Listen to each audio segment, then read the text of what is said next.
MANIFOLD has been back again. Something cropped up. This was built recently, rebuilt recently, and everything put together.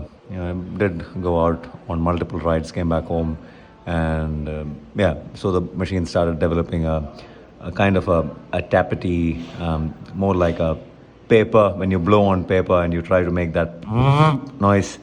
And that, along with the ticking tappets, kind of that's how it sounds.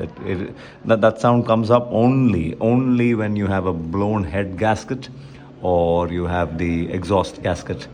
That is this particular clamp not shoving in the header nice and tight, and squeezing that gasket to the right amount, so that it becomes a airtight seal. So these bolts, you can't really get done with them in one go. You'll have to do it in 2 or 3 sessions. Like, you'll have to do it once, go out on a ride, come back, and then tighten it up a little bit again, and then again, multiple rides later, and it ought to settle down.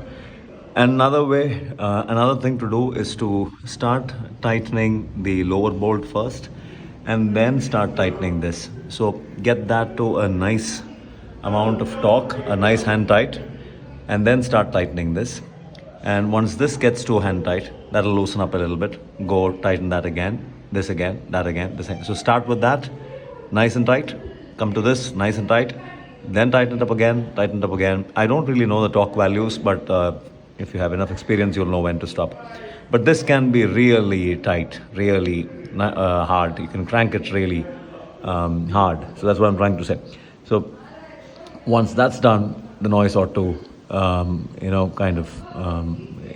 disappear. It'll immediately disappear. So if you have a peculiar noise come up all of a sudden, out of nowhere, then it's 90% to do with either this, if you haven't torqued the cylinder head bolts enough, the right amount, or it would be this. This would be the first thing. This is the first thing to look for. Crank it nice and hard on the bottom one, and then on the top, and repeat that process until it sits nice and firm. You can't really, you know when you should know when to stop. If you don't know, take it to a mech. He'll know exactly when to stop. And this has to be tested again. I'll have to take the bike out again, nice thrashing, bring it back home, and then maybe just cross check, double check again. If this helped, it helped. Ben signing out for now. Ciao.